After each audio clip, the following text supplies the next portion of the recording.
Aloha Nerd and Geeks. My name's Garrick. This is my guest, Phoenix. Hello. What's up, man? This week we are taking a nostalgic thing back and going to a TV show that I loved back in the 90s. Absolutely. Buffy the Vampire Slayer, the board game, the up-to-date board game. Yes. Because there have been several and whatnot.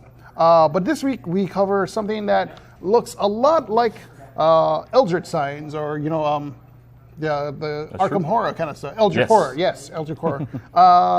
And we've been playing it for a little bit, but since I know some of you guys haven't played it yet, could you go over some of the steps that we need to do to actually play this game? Sure. So on your turn, you have these action tokens. It goes around. You spend an action to do one of the abilities of your character. Okay. So when it's spent, then you flip it over and it's used. And and it rotates. It rotates. Yeah. When you get to the end, or if you decide to do your special sooner, then when that flips, then we also have to resolve an event card. Okay. So we flip the event card and we have to resolve it. So in this case, a vampire lurks at Restfield Cemetery, so we throw that on Restfield. A townie needs help at Angelus Mansion, so we grab a townie and we put them at the mansion. And then replace one townie on the game board with a vampire, so someone just got turned. Okay. So we'll just pick any townie, we'll pick this one. Okay. Yep. So really quick question, what do we do on our turns? On our turns, each character has a few common abilities, like they could fight, they could search, they could use the ability of the location that they're at, and each location is different. Like for example, at the magic box, you can use it to just automatically take 2 magic supplies. When Angelus uses his special, then he reveals 3 artifacts. He gets to keep 1 and discards the other 2. Okay. For example. So if I chose to search with Xander over here, basically I get to draw 2 items? That is correct. And is it just at random?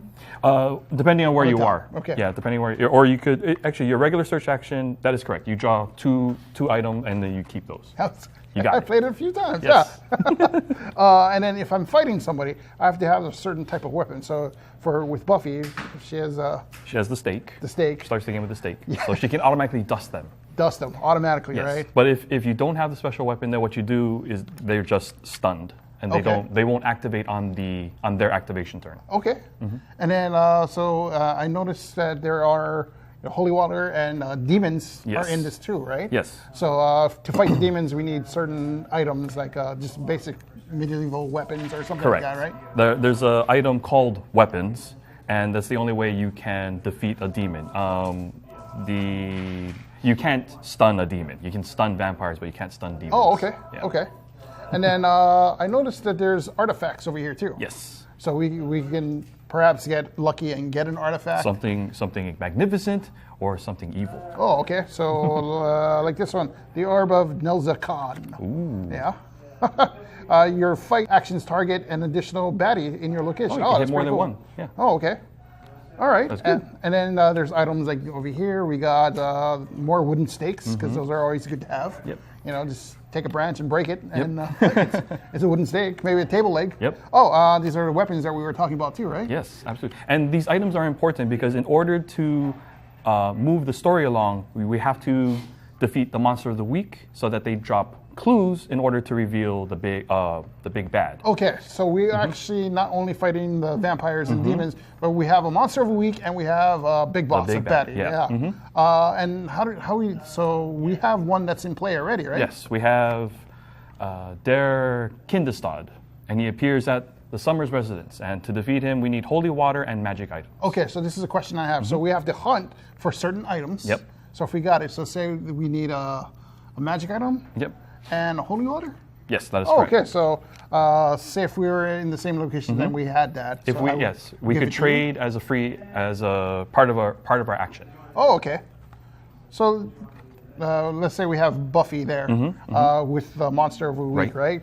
We spend these cards. Yes, so we turn those into the discard pile, and then we have to do the event check. What that is that in order to defeat the monster of the week, we have to match the pentagram or the all-seeing eye. And to do that, we have to flip the event card and check the bottom of the card. All right, let's see. All-seeing eye. Oh, yeah. Monster of the week is defeated, and a clue token is dropped. And it takes a search action to pick it up. Okay. All right. And basically we go through this. So that's basically our turn. And then we went through the steps where the monsters take effect. Now, say if we uncover who the baddie is, the main guy. Yes, right? the master. The master. This week is the master. So now we have to kind of switch gears and now we have to fight this guy. That is correct. And I noticed that when we pick up a clue, we're also getting clues about the revelation, the plot. right? Yes. But I also noticed that there's also icons on those things. There's items that we need, like 3 different cards with 6 items altogether that we have to find. After all 3 plots are revealed, it's the same like the Monster of the Week. We have to gather these correct items and resolve events in order to defeat the big bad by getting rid of each plot. Got it. Okay. Interesting. And this goes on and on until either we have a lot of villagers die on Yes, a lot of townies. If the 13th wound hits the track, that's it. Okay. I mean, we can heal wounds, but permanent deaths can't be healed. Oh, okay. Yeah. Well, that makes perfect sense, right? Is there any way else we can lose? If the board is just populated with townies and then they turn into vampires and we don't have any tokens to either fill the space, then that's one. It's kind of like Pandemic in that way, in that there's a lot of ways to lose. Yeah. And it takes a lot of cooperation to win. Okay. Yeah. So what it comes down to is working together. Absolutely. And what else? What's your first impression of this game? I really love it. Like, the last time you had me here, I was doing another cooperative game. I love cooperative games because it means we all have to work together. Right. It's not about I'm the star. It's like, no, it was like if we want to survive and we want to win, we have to work together. Yeah. My first impression of this is because I'm a fan of Buffy the Vampire Slayer, all back in the day, in the nostalgia era, right? I think this captures that show perfectly. You don't just get the master as your boss all the time. You go through, I think it was 6 different. Yes, you had a lot of Glorificus, Caleb, the mayor. The mayor, too, So that's very interesting because they can switch to different types of plot lines and whatnot. So very cool too. I love the look of it. The components look really great. I think I would be super into if these were actual miniatures, but I get that they're just standees for now. Which is perfectly fine too. I know they make miniatures somewhere. They're probably like expensive, especially if you want them painted. Probably. I like how to keep track. You can just flip over this token that's right on the side. Easy way to keep track. Very easy. Very visual. Right. The only downside I think to this is the randomization. Like you get the stuff that you need, but now you have to flip a card over. Yes. That if there is a downside to this awesome game is the randomization of draw a card. Does it match the thing you need? Nope. Then we got to find everything again and try it again. Yeah.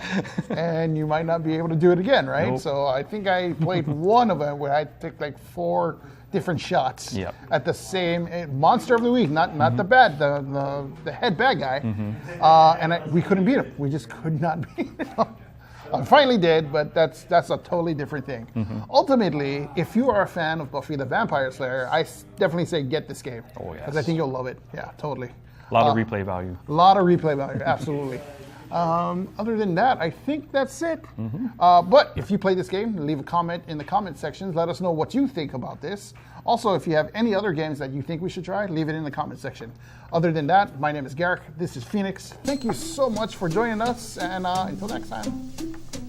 Hey everybody, thank you for watching my video. Hey, if you can, give it a like and subscribe. We appreciate any kind of comments that you guys can give, so leave a comment below, because any kind of feedback is great feedback. Also, thank you to the Armchair Adventurer for hosting us. As always, you can come to their store, check out games, try games, and hopefully buy games. So remember, whenever you're at the Armchair Adventurer, get your game on.